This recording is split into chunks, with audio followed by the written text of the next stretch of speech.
Welcome back to the ReaderHouse Author Roundtable. I'm Alice Stockton Rossini. Candelario Reyes wrote a lot of reports as a special agent for Homeland Security, where he eventually honed his skills at documenting real-life stories, some from his childhood in Puerto Rico, some from other agents he worked with, including one story he was compelled to share in his book entitled The Pact. I've always had this story that was shared with me in my mind. It was something horrible that happened to two girls, and a colleague of mine shared this story with me many years ago, and I found it so horrible. And you know, what would I have done if that would have been my daughter, my niece, my a loved one, someone did something like that, what would I do? It was horrible. What happened? So, this colleague shared with me a story. He was a special agent as well. And sometimes special agents, to develop cases, they go to prisons to interview inmates who are already sentenced and serving time for a crime that they've done. And usually it's long sentences. So they go there and they debrief. What they call it is debrief them. And it's an opportunity for that criminal to divulge something that they either know about, participated in, and if they divulge it, it could be a chance for them to possibly get some time reduced from their sentence. And it depends, obviously, if the agents are able to develop a case and get other people in jail. So he went there and he interviewed this guy who was a hitman for a big drug dealer. And he was serving time. And he said that he had a girlfriend, and he worked for this narco dealer as a hitman. And one day, his boss tells him, "Hey, I got word that your girlfriend is talking. You know what you have to do." So the guy and his friend invited his girlfriend and another girl to a log cabin, have a good time. So unbeknownst to the girls, they go up there and they go inside, and then they tell the girls, "Hey, we're going to go get some stuff to drink and to eat, and we'll be right back." So once they step out of the cabin, they board all the doors out from outside, and the girls started yelling, "What you doing?" And they poured gasoline all around the cabin. And they lit it on fire. And so that's how these girls died. Oh, that's horrible. Oh, my God. Yeah. Boy, I bet that did stick with you for a long time. Yes. So from there on, the years passed. This was when I was about 30 years old. I'm 62 now. So it stayed with me. And for the last 10 years, I just started writing a story, a novel around that story. And this novel includes real stuff that happened to me in my life, but I just turned that story that was told to me by that colleague, and I put it like, what would I do? And so that's how this book came about. So it's part truth, part fiction. Yes. Puerto Rico is it's a small island compared to many nations in the world. It's just 100 miles by 35. Yeah. 100 miles wide by 35. Now, it has a lot of countryside areas. It has the metropolitan area, which is San Juan, Carolina. And I grew up in a town on the northeast side near Yunque. That's the rainforest. And that's where I grew up. But Puerto Rico has many good things. It's beautiful, beaches, rivers, but in the last, I would say, since the early 1980s on forward, the crime has skyrocketed. From there on, from the 80s on, is when there was a surge in the battle of drug spots developed, because during that time there was a governor who wanted to eliminate drug dealing that was going on in the public housing areas. And so crime was limited to those areas. And this governor went in there and he brought in the National Guard and he put him on guard in those public housing complexes. But what he didn't know that he was doing is that, yeah, he controlled it for a period of time. Then drug spots became all over. They just spread out. And now everybody was just selling drugs on a lot of the other towns and stuff. And then that's when common folks who weren't residents of these public housings, they also got involved in the drug dealing business, and then they started killing each other. And then on top of that, correctional facilities, jails and stuff, they were already overcrowded. The United States was giving the Puerto Rican government fines. So the government, in order to stop getting these fines, they started releasing criminals, and it just got worse. It was so bad that these guys would shoot each other in the day of light from car to car. And sometimes stray bullets would hit innocent people and either wound them the least or kill them. Why the title, The Pact? Because this part is a true story from when I was growing up. My best friend, who's today still my best friend, and I'm the godfather of his son. A lot of the stories that we did together as kids are in that book, and one of them was a story that relates to the pact, and it was we wanted to get payback from this older guy who beat up my best friend. Okay, so we got together and at the basketball court, and we said, okay, if anybody messes with any of us, we get together and we make them pay back. And I learned this specifically from my next door neighbor, who was a cop.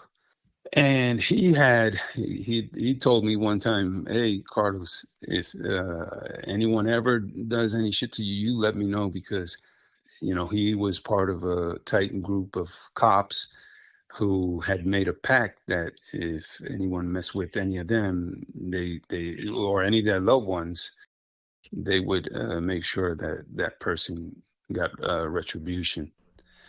Okay. So when he told me that pact that he had made with his fellow police officers, that's where I learned about the pact. And it's basically those group of friends from childhood.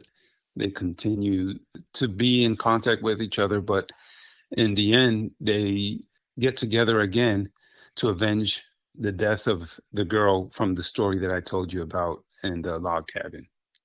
And we find out if they're able to avenge her death. Wow, this is some powerful stuff here. How are you talking about this? A lot of the family members, distant family members, friends, some of them have bought it, and the people who've bought it, they've read it in 3-4 days and they like it, and they're like, wow, you have to write a second part, because I leave it open for a second part. Because, the book has to do with a lot of things. It has to do with the Puerto Rican culture, living there and going through the everyday stuff that Puerto Ricans have to go through, as far as corruption. It deals with corruption. It deals with a lot of subjects. It's and these childhood kids, they're a diverse group of kids. And I don't know if when you've been to Puerto Rico, you see how diverse Puerto Ricans are. Um, so and then in addition to that, the main character goes to the military. He makes friends in the military. He's a federal agent, and then he makes friends there, and they also some of them join the pack. So it grows from 5 childhood kids to I think it's 8 or 10. Yeah, it's fascinating stuff. I mean, it almost sounds like your life story. It is, and a lot of it is because of loosely based. Yes, there was polygraph exams that I did that I talk about them here in the book. There are parts. Obviously, I change all the names and some of the stories. I add some stuff, but I did some polygraphs that were of people who did horrible stuff. Some of that is in there. It must have been nice to get this off your chest. Yes, it felt I just let it out. It's sometimes when you have this feeling built up of you want to cry or you want to explode and you want to just curse or whatever, and you have to let it all out. That's I guess how I felt when I finished writing the book. I'm glad you got it off your chest. Candelario Reyes, author of The Pact. Thanks so much for talking to me. Thank you, Alice. If you're from the New York City area, you may remember the story of Raymond Roth. He faked his own death by drowning and sparked a manhunt that lasted several days back in 2012. Well, he joins us now to talk about his book entitled Navigating the Waters of Life, the Raymond Roth Story. Raymond, why did you publish this book now? Well, I wrote it while I was in jail. I was in jail for 4.5 years, and I finished it up now. 4.5 years you were in jail for faking your own death. Yep. Why did you want to do that? I cut a plea deal because they were going to go after my son, and I said, leave my son alone. I'll take the hit. So that's how that worked. But it's all in the book. It's all in there. You did some bad stuff, but you're saying that you struggled with a lifetime of undiagnosed bipolar disorder and alcoholism. Mm-hmm. Like the whole story, the whole thing about the book is that I had a child out of wedlock from a one-night stand. So as I got to know my son and they started taking money out of my paycheck to cover his costs, the mother was on welfare, so the welfare department actually is the ones that came after me. They wanted their money back. And the whole book is how Jonathan, my son, changed my life. And some of it in good ways, some of it in bad ways.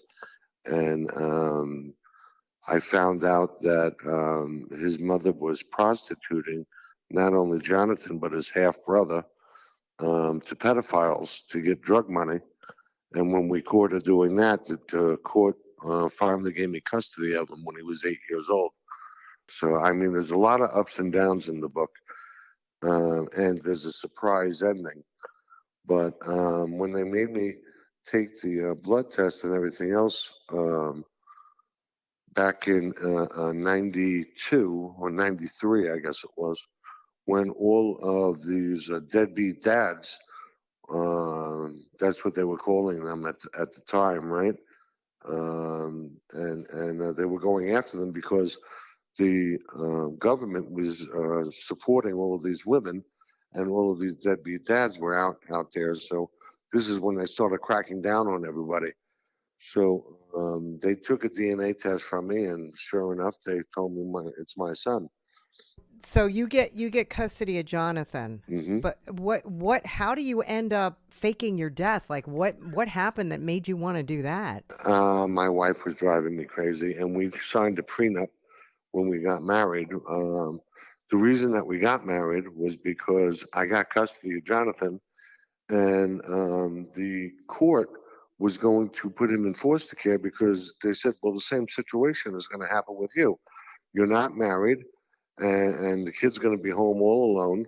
and yada, yada, yada. So I was living on the second floor of this house in Massapequa, where I was renting the top half of the house.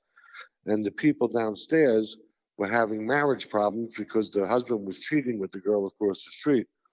So I made a deal with the woman downstairs. I said, I'll pay all the bills, I'll raise your kids, but you got to raise my kid.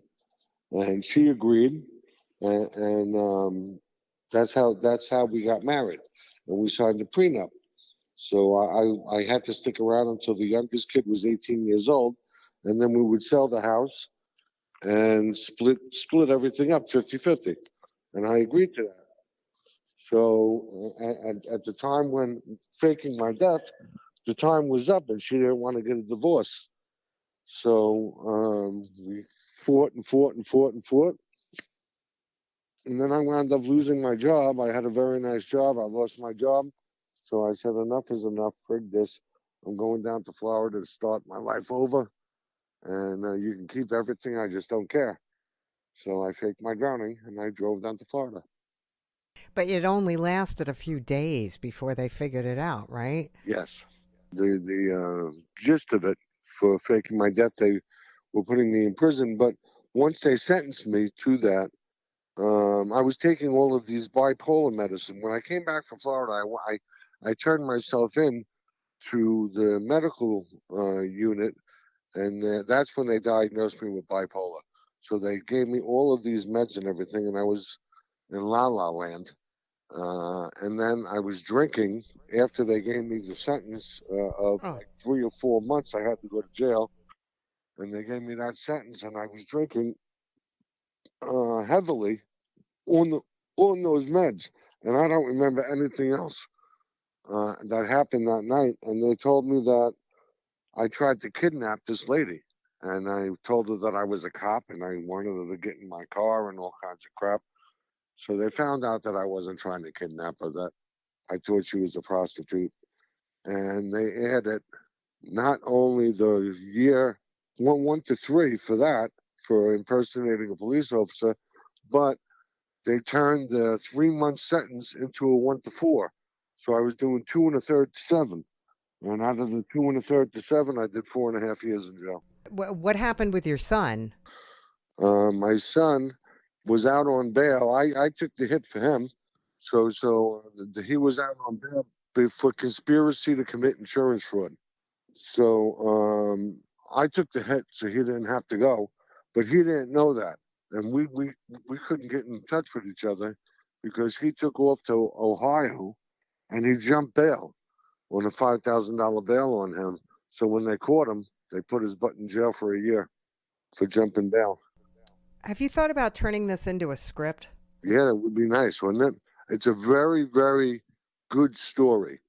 And it's unbelievable the amount of crap that I went through with this child. It's the whole book. And with her prostituting my child and stuff that's unheard of. I went through all of this crap. And then to get married to someone just for a convenience and to sign a prenup, I put like 200 grand into the house and made it a castle for everybody. And then I just walked away from everything. Well, you got quite a story there, Raymond. Thanks for taking the time to talk to me. Raymond Roth, Navigating the Waters of Life, the Raymond Roth story. Pretty cool, right? Thanks again.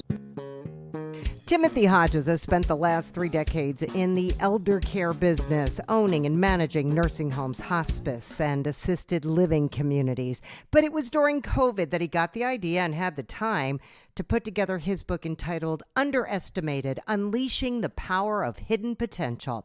So I'm gathering through your work, you found an issue with people underestimating themselves. The title's kind of misleading because I think at first glance it's people think, oh yeah, people do underestimate me.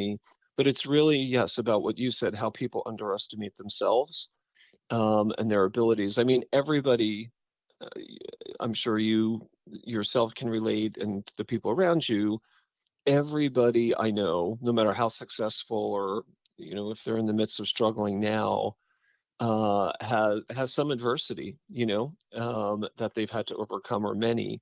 So I think, people that are, especially this book was really written for people early to mid-career, to kind of give them a sense of, strategies they can use to be successful if they're struggling or have challenges, based on what I've overcome. It's not rocket science. It's really meant to be inspirational. And for many years, I had my adversities and I overcame them. And looking back, it was a process. It was a journey. And the majority of the stories and thoughts that I put into the book were really reflective about that period of time. So you had issues yourself personally that you share in this book. Yeah, I mean, there's many examples, everything from public speaking to self-confidence to being conflicted about certain judgment calls that leaders were asking me to make or wanted me to make that I didn't agree with. So it was a whole host of issues that I do think everybody goes through. But, the long and short of it is I graduated college. I was not a Rhodes Scholar, to put it mildly. So I wanted to be a musician.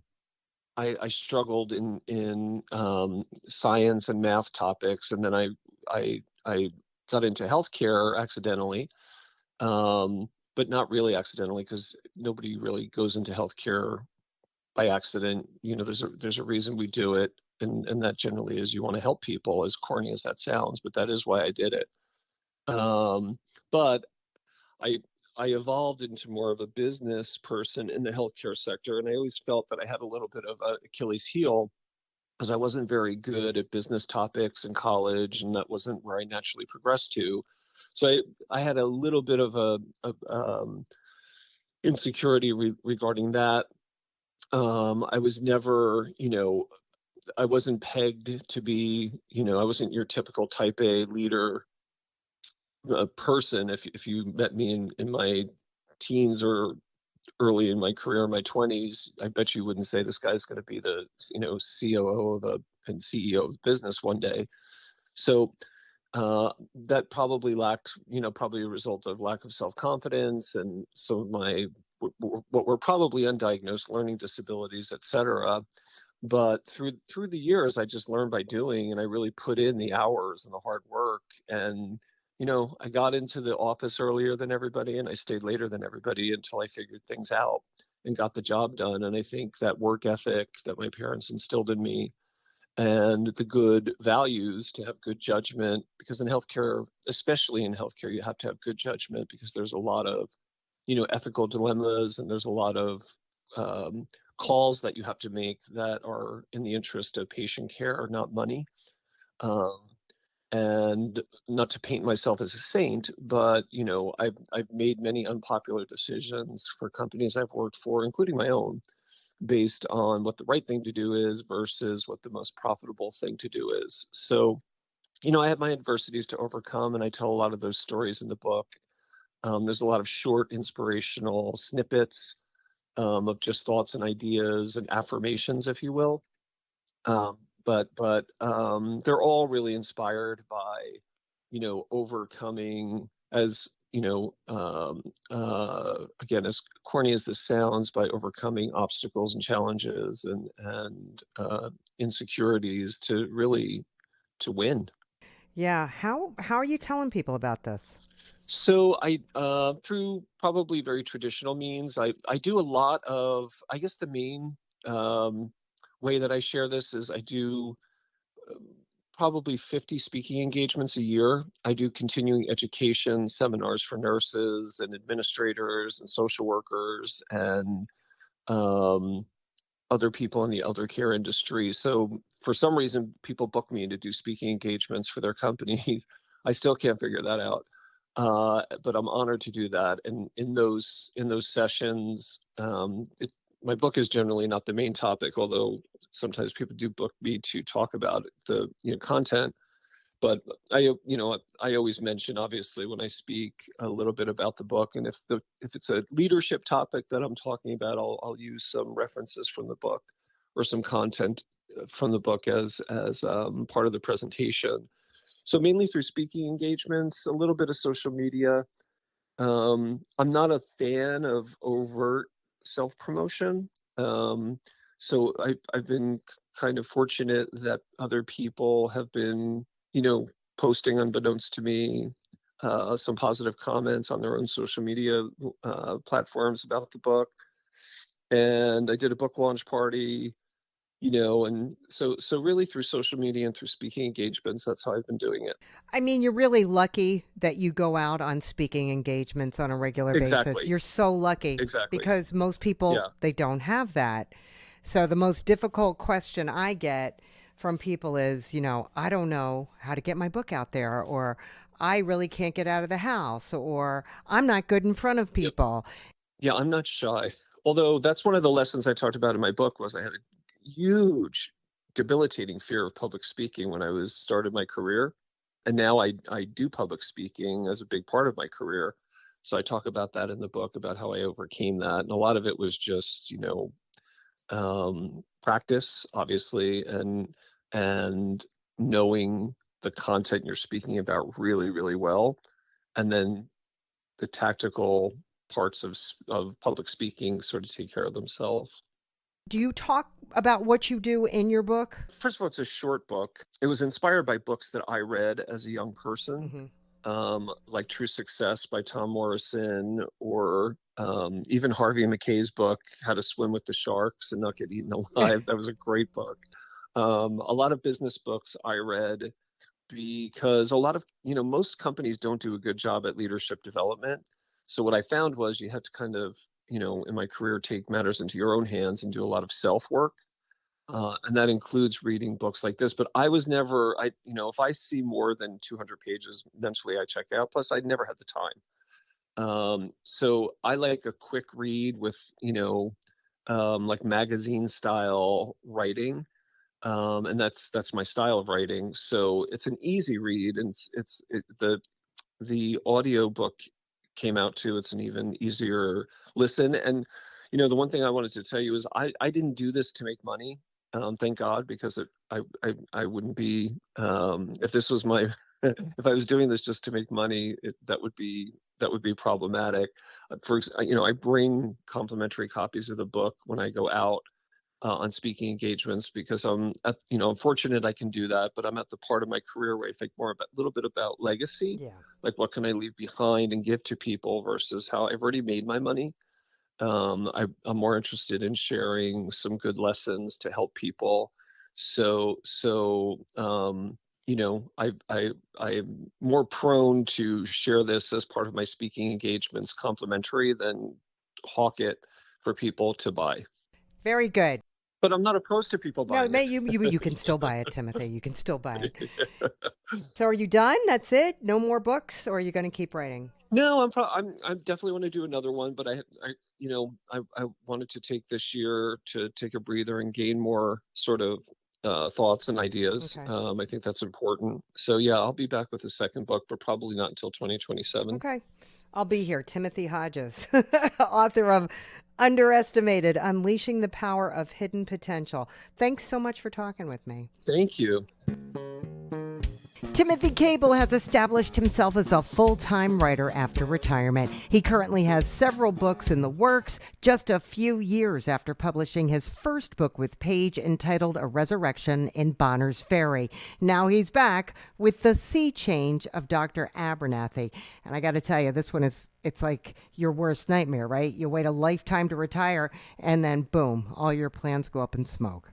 Exactly. And there's no mystery to it. You find out on page 1 that Dr. Abernathy has a diagnosis of terminal cancer.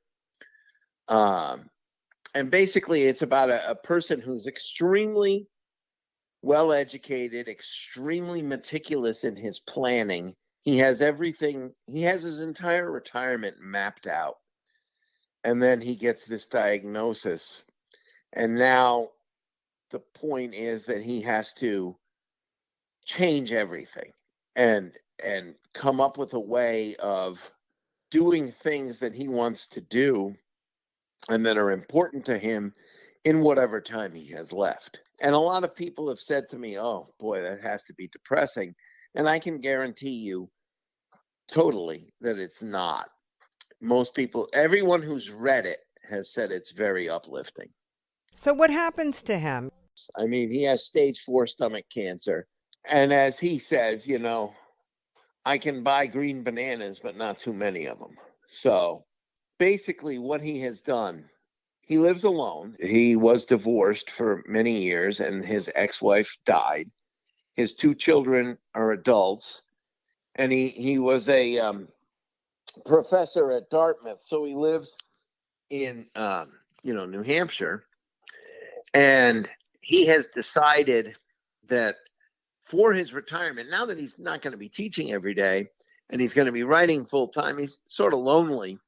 So he has decided to acquire a Maine Coon kitten. And when he gets the diagnosis, he starts to have second thoughts about that, thinking that it might not be the best thing to do. So the first thing he does is he has a discussion with the breeder. And then eventually he presses forward with that. And then that segues into a whole nother development for him. And then the other thing is he is, in addition to being a professor, Dr. Abernathy isn't just a history professor. He is the type of person, whenever there's a major event and the news programs bring on an expert, that's Dr. Abernathy. He was a talking head. Yeah. And he's a Pulitzer Prize winning author. He's written 4 books on history. And now his plan was, he had a few more that he was planning to do, but now he realizes he's not going to be able to do that. But he's focused on completing the one that he's already started, which is a series of essays on leadership. And he takes different people from different venues and writes a book about leadership. Through his lens of leadership, he looks at all these different people. And that's what he's going to focus on. And so what you get in the Sea Change of Dr. Abernathy, you get a book within a book, because you see him going through the process of writing this book and doing the research and everything that he needs to do. So is the whole point for him to leave with a clear conscience? Yeah, he has some regrets, but it's not necessarily things that he did. But for example, his biggest focus before the book even is to improve his relationship with his 2 children, but mostly his daughter. His relationship with his daughter Felicity is somewhat strained, I guess you would say. They see each other, they interact, but not to the level he would like, because there are things that Felicity perceives about him that he has allowed her to perceive, just because he didn't want to, sully the reputation of his ex-wife, who's now deceased. And so he just took it, basically. But now he decides that since his time is limited, he doesn't want to do that anymore. Right. So he addresses things and he begins to work on his relationship with his kids. And he also has, there are other things that he needs to concentrate on. He had a very complicated relationship with his editor for his books, Daphne Tisdale, and he sort of revisits that relationship. And there are a lot of things that, he has to work on, not necessarily work on, but address. And there are things he wants to do before he's not there to do them anymore. And so what he does, he works within his little orbit of people and tries to improve and fix and address things that he wants to have done, so that when he leaves, he doesn't, it's not anything he'll go to his grave worrying about. Right. So, So this is your second book that you've published. Correct. How do you tell people about your book? Well, I mean, I do use social media, word of mouth.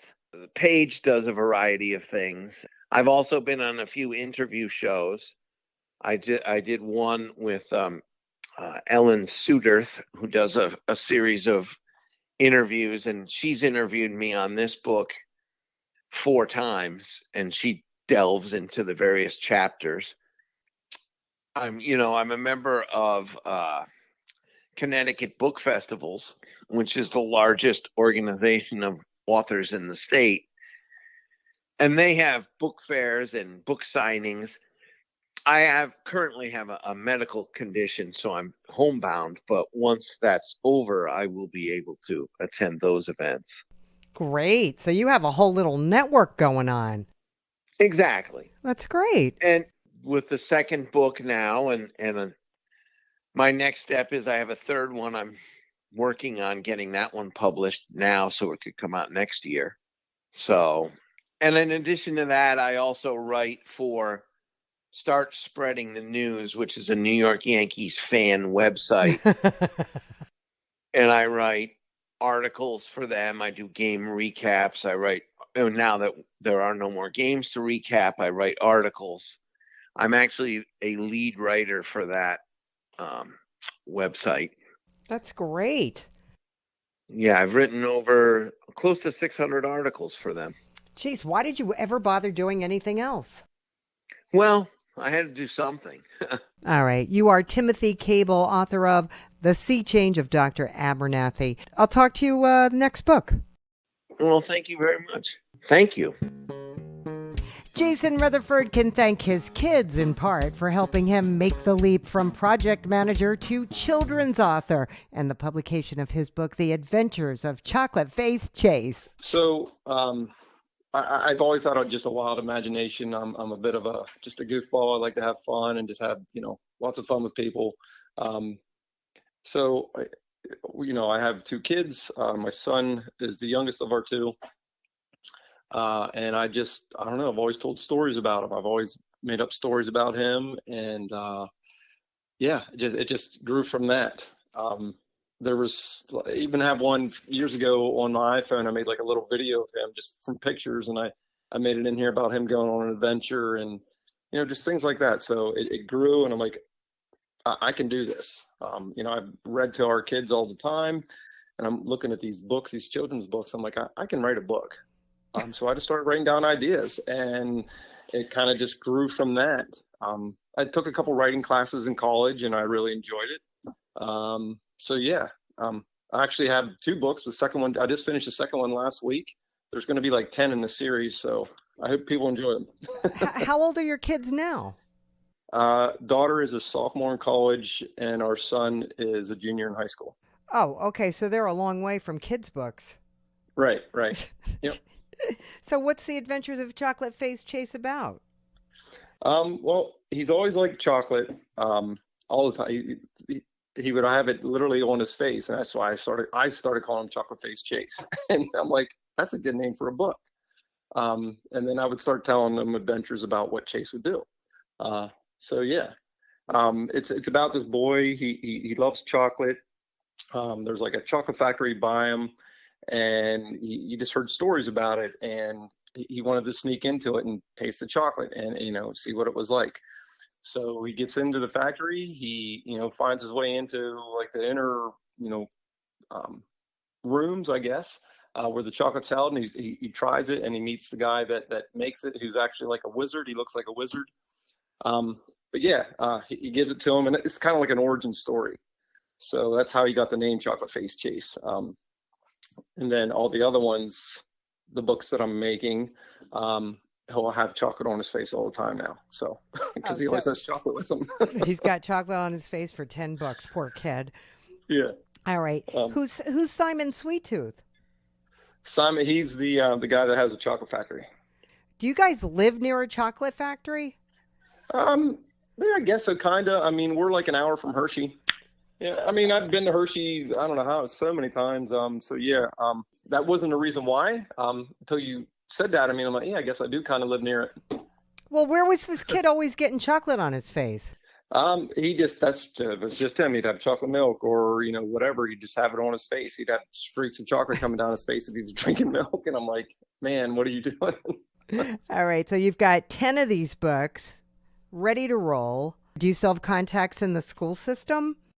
Oh yeah. Yep. I know a lot of the teachers. I'm actually, one of the assistant, coaches for the soccer team, the high school boys soccer team.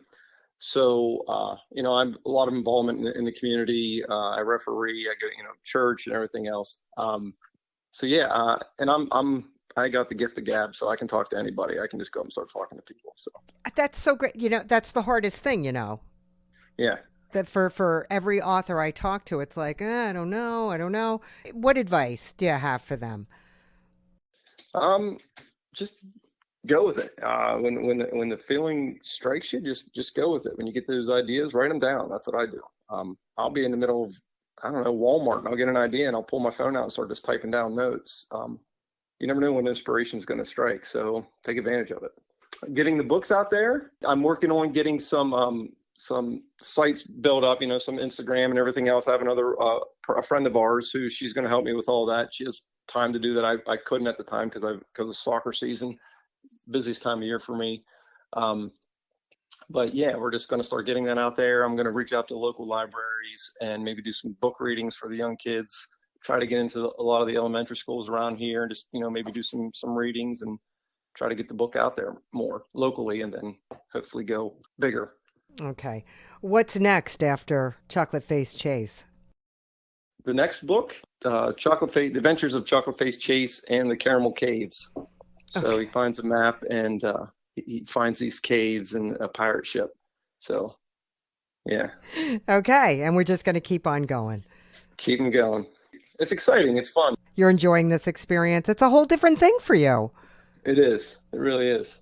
All right. You are Jason Retherford, author of The Adventures of Chocolate Face Chase. Thank you so much. Thank you. Appreciate your time.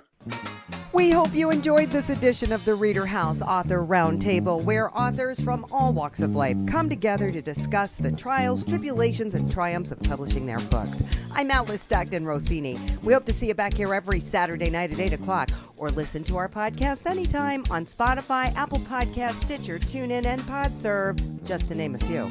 The Author Roundtable is sponsored by ReaderHouse Online Bookstore, where independent new authors come first.